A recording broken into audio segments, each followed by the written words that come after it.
Viewers, அடுத்தடுத்து தொடர்ந்து 15 நாட்களுக்குள் 2 கிரகணமானது ஏற்படுவதால இனி ஏதாவது ஆபத்துக்களானது வரக்கூடுமா என்பது குறித்த ஒரு தகவலை தான் நம்ம தெரிந்து கொள்ள போகிறோம். பொதுவாகவே ஒரு வருடத்தில் 2 சந்திர கிரகணம் 2 சூரிய கிரகணம் என்று ஏற்படுவது இயற்கையான ஒரு நிகழ்வாக இருந்தாலுமே ஜோதிட ரீதியாக பார்க்கும்போது இந்த ஒரு கிரகணமானது ரொம்பவே முக்கியமானதாக பார்க்கப்படுதுங்க. காரணம் என்னன்னா, கிரகணமானது இந்த உலகத்தில் ஏதாவது ஒரு வகையில் தாக்கத்தை ஏற்படுத்தும் அப்படின்னு சொல்லுவாங்க. சில நேரங்களில் அது நமக்கு நன்மைகளை கொடுக்குங்க, அதுவே பல நேரங்களில் நமக்கு கெடுதலையும் ஏற்படுத்தி விட்டுரும் அப்படின்னு சொல்லுவாங்க. அதனால தான் கிரகணங்கள் ஏற்படுகிறது என்று சொன்னாலேயே நமக்குள்ள ஒரு விதமான அச்சமும் வந்துவிடும் அப்படின்னு சொல்லலாங்க. உதாரணத்துக்கு சொல்லணும்னா 2019 இறுதியில் ஒரு சூரிய கிரகணமானது நிகழ்ந்து இருந்தது. அப்போதே பல ஜோதிடர்கள் பார்த்தீங்கன்னா கணிச்சு சொல்லியிருந்தாங்க, இந்த ஒரு கிரகணத்திற்கு பிறகு உலகத்தில் பார்த்தீங்கன்னா ஒரு மிகப்பெரிய பிரச்சனையானது வரப்போகுது அப்படிங்கிற மாதிரியான சில விஷயங்கள் சொல்லியிருந்தாங்க.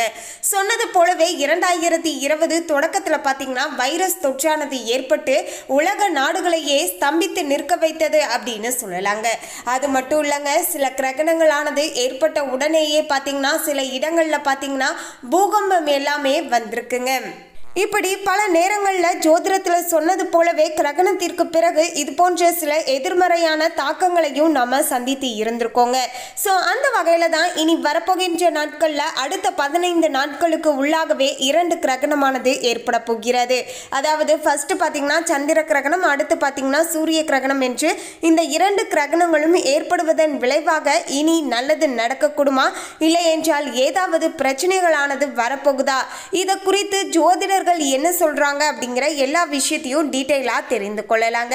அதோடு இந்த 2 கிரகணமும் எப்போது வரப்போகிறது, இந்த கிரகண நேரத்தில் நம்ம என்ன செய்யக்கூடாது, மேலும் ஒரு குறிப்பிட்ட 4 ராசிக்காரர்களுக்கு இந்த ஒரு கிரகணத்தின் மூலமாக சில பிரச்சனைகளையும் தாக்கங்களையும் எதிர்கொள்ள போறாங்க. அந்த 4 ராசிக்காரர்கள்ல நீங்க இருக்கிறீர்களா அப்படிங்கிற விஷயத்தையும் நம்ம டீடைலா தெரிந்து கொள்ளலாம். அதுக்கு முன்னாடி இன்னும் நம்ம சேனலை சப்ஸ்கிரைப் பண்ணலனா சப்ஸ்கிரைப் பண்ணிடுங்க. அப்படியே பக்கத்தில் இருக்கக்கூடிய பெல் ஐக்கானையும் ப்ரெஸ் பண்ணுங்க. வாங்க வீடியோக்குள்ளே போகலாம். 18/9/2024 அன்றைய நாள் பார்த்தீங்கன்னா சந்திர கிரகணமானது ஏற்பட போகிறது. அதனைத் தொடர்ந்து அடுத்த 15 நாட்களுக்கு உள்ளாகவே 2/10/2024 அன்னைக்கு சூரிய கிரகணமும் வரப்போகிறது. இப்படி அடுத்தடுத்து நிகழக்கூடிய கிரகணத்தின் விளைவாக இந்த 4 ராசிக்காரர்கள் ரொம்பவே ஜாக்கிரதையாக இருக்க வேண்டுங்க. அந்த 4 ராசிக்காரர்கள் யார் யார் என்று கேட்டீங்கன்னா, மேச ராசி, கடக ராசி, துலாம் ராசி மற்றும் மகர ராசி. இந்த 4 ராசிக்காரர்களும் தான் இனி வரப்போகின்ற நாட்களில் ரொம்பவே ஜாக்கிரதையாக இருக்க வேண்டுங்க.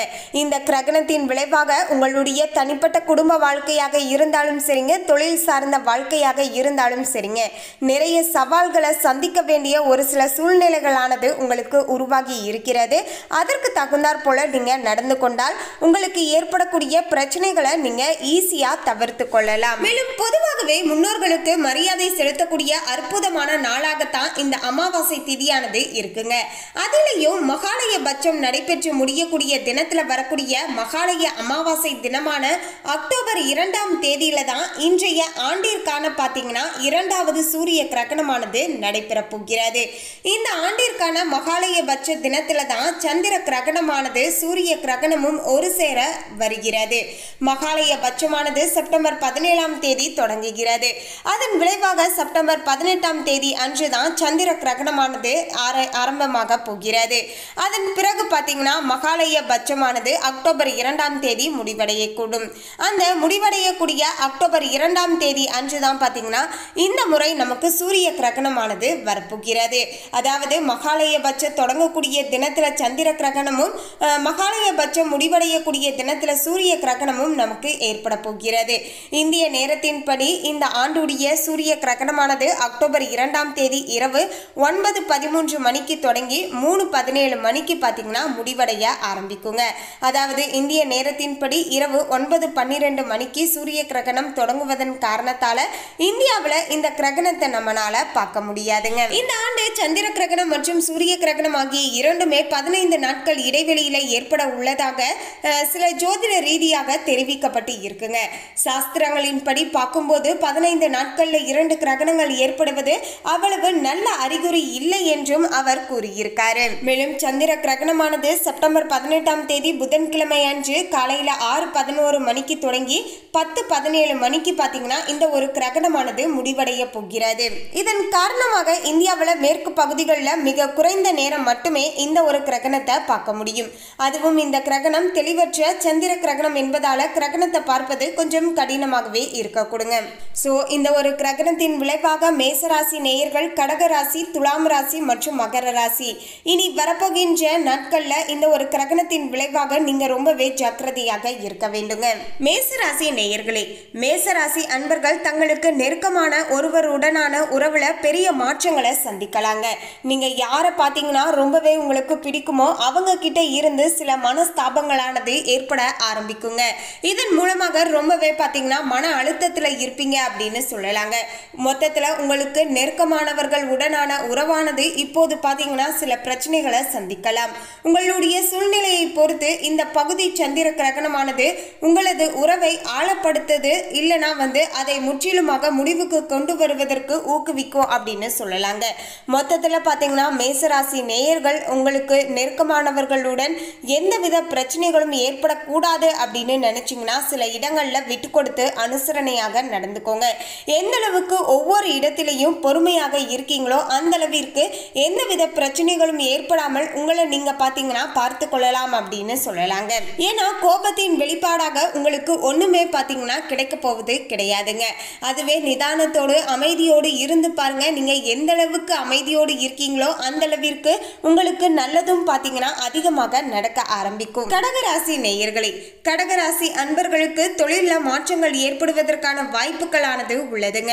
மேலும் இந்த ஒரு சந்திர கிரகணமானது அவர்களுடைய தொழில் துறையை செயல்படுத்தி தரக்கூடிய வகையிலையும் தொழில சில இடையூறுகளை ஏற்படுத்தி தரக்கூடிய வகையிலையும் பார்த்தீங்கன்னா இருக்கலாம் என்பதால கொஞ்சம் பார்த்து நடந்துக்கோங்க. மேலும் உங்களுடைய தற்போதைய வேலையை விட்டுவிட முடிவு கூட நீங்க செய்யலாங்க. அந்த அளவிற்கு தொழில் ரீதியாக ஒரு சில இக்கட்டமான சூழ்நிலைகளை சந்திப்பீங்க. இருந்தாலுமே இந்த நேர காலத்துல தான் கொஞ்சம் பொறுமையாக இருக்க வேண்டுங்க. வேலை செய்யக்கூடிய இடத்துல சில இடங்கள்ல விட்டு கொடுத்து அனுசரணையாக நடந்துக்கோங்க. சக ஊழியர்களுடன் தேவையில்லாத வாக்குவாதத்துல ஈடுபட வேண்டாங்க. இது மாதிரியான சில விஷயங்களை நீங்க தவிர்த்து கொள்கின்ற பட்சத்துல தொழில் ரீதியாக பெரிதளவுக்கு பாத்தீங்கன்னா எந்தவித பிரச்சனைகளும் ஏற்பட போவது கிடையாதுங்க. மேலும் பாத்தீங்கன்னா இந்த ஒரு மாற்றங்கள் தனிப்பட்ட வாழ்க்கையையும் பாதிப்படைய செய்யும் என்பதால புத்திசாலித்தனமாக முடிவு செய்யுங்க.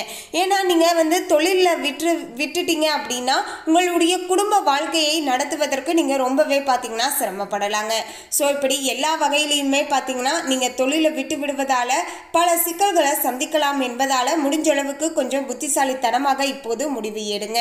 சோ இப்போது நமக்கு நிலைமை சரியில்லை, அதனால கொஞ்சம் காலம் நாம விட்டு கொடுத்து பொறுமையாக இருப்பதில் எந்தவித தவறுமே ஏற்பட போவது கிடையாது. துலாம் ராசி நேயர்களே, துலாம் ராசி அன்பர்களுக்கு இந்த ஒரு சந்திர கிரகணமானது மிகவும் ஆபத்தானதாக மாறப்போகுதுங்க. ஸோ இனி நீங்க ரொம்பவே ஜாக்கிரதையாக இருக்க வேண்டும். இந்த நேரத்தில் உங்களுடைய குடும்ப உறுப்பினர்களுடன் கருத்து வேறுபாடுகளானது இருக்கலாங்க. நீங்க ஒன்று சொல்லுவீங்க, அவங்க ஒன்று சொல்லுவாங்க. இருவருக்கும் இடையே வாக்குவாதமானது முற்றி குடும்பத்தில் பார்த்தீங்கன்னா சில பிரச்சனைகளை ஏற்படுத்தி விட்டுருங்க.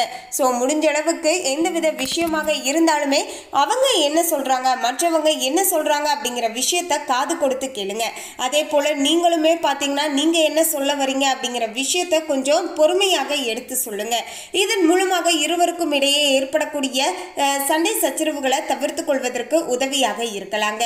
வேலையில கூட எதிரிகள் உங்களை ரொம்பவே தொந்தரவு செய்யலாங்க. இது எல்லாமே ஓரளவுக்கு உங்களுக்கு மன அழுத்தத்தை ஏற்படுத்தி விட்டுருங்க. இதன் மூலமாக சில ஆரோக்கிய ரீதியான பிரச்சனைகளையும் சந்திக்கலாம் என்பதால துலாம் ராசி நேயர்கள் இனி கொஞ்சம் ஜாக்கிரதையாகவே இருந்துக்கோங்க. நடந்துக்கோங்க. மகர ராசி நேயர்களே, மகர ராசி நேயர்களுக்கு சந்திர கிரகணத்தால மகர ராசி நேயர்களுடைய வாழ்க்கையில பிரச்சனைகள் ஏற்படக்கூடிய வகையில இருக்க போகிறது. ஆல்ரெடியே நிறைய பிரச்சனைகள் இதுல இந்த கிரகணத்தின் மூலமாகவும் மகர ராசி நேயர்களுக்கு உடல் நலம் தொடர்பான சிக்கல்களானது வரலாம் என்பதால கொஞ்சம் பார்த்து நடந்துக்கோங்க. குடும்ப பெரியவர்களுடன் கருத்து வேறுபாடுகள் ஏற்படலாம். இது உங்களுக்கு நல்லதல்லதாக இருக்குங்க. ஸோ இது தொடர்பான விஷயங்கள்ல கொஞ்சம் பார்த்து ஜாக்கிரதையாக நடந்துக்கோங்க. மொத்தத்தில் அடுத்தடுத்து நிகழக்கூடிய இந்த கிரகணத்தின் விளைவாக மகர ராசி, துலாம் ராசி, கடக ராசி மற்றும் மேச ராசி நேயர்களுடைய வாழ்க்கையில பிரச்சனைகள் வரப்போகுது. கொஞ்சம் பார்த்து நடந்துக்கோங்க.